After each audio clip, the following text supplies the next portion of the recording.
1968.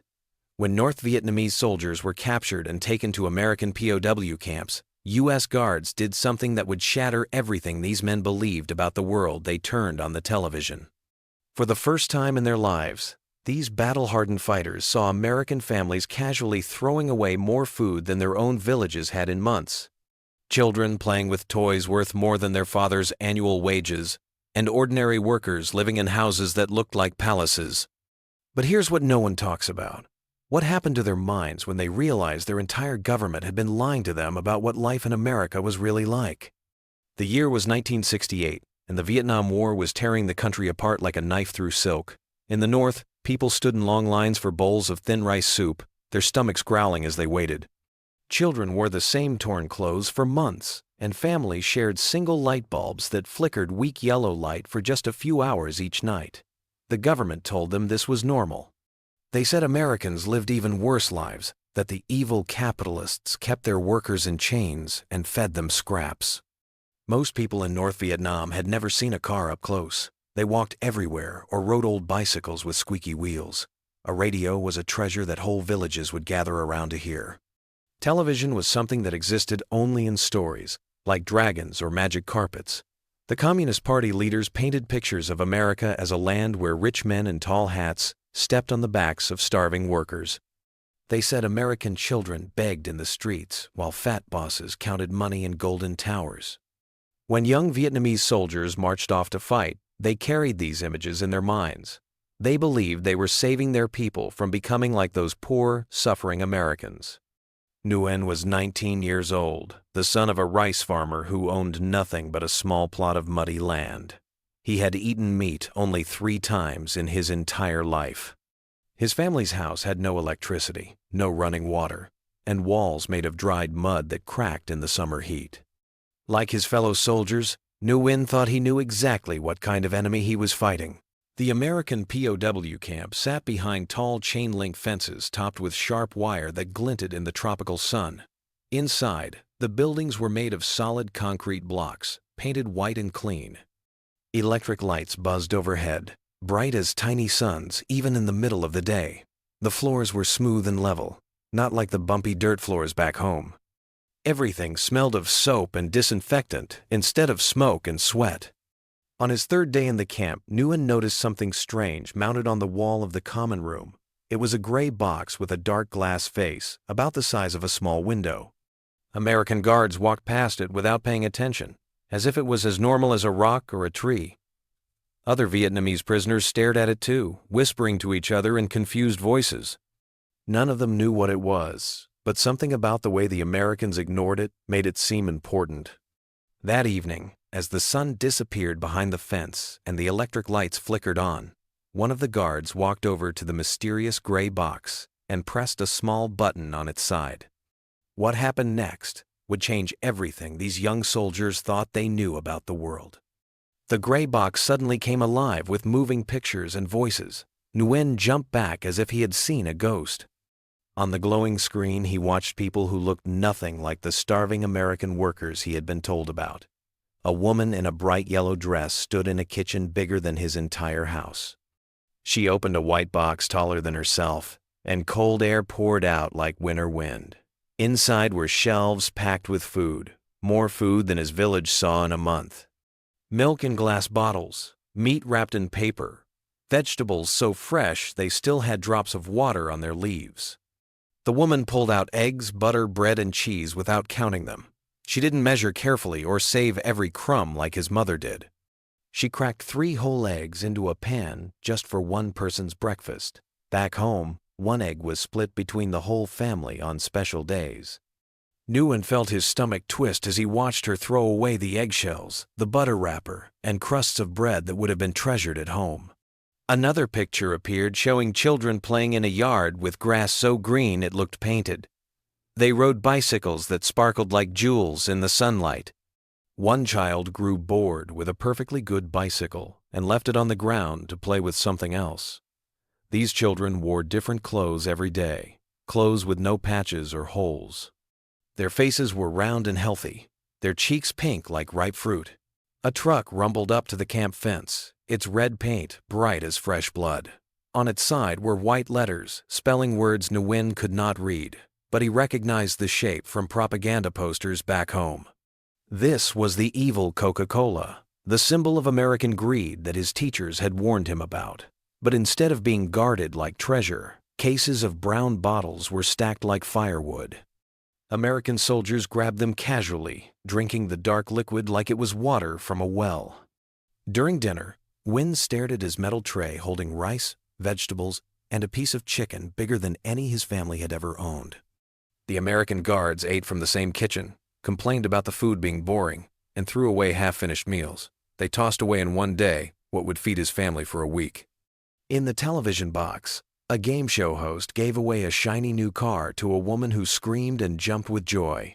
The car was worth more money than everyone in Nguyen's village would earn in their entire lives combined.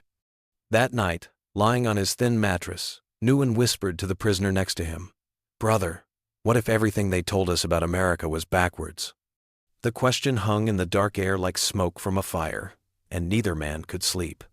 The breaking point came on a cold November morning when the Americans celebrated something they called Thanksgiving. Nguyen pressed his face against the screen as families gathered around tables so loaded with food they bent under the weight. Golden turkeys, the size of small dogs, sat next to bowls of mashed potatoes white as clouds.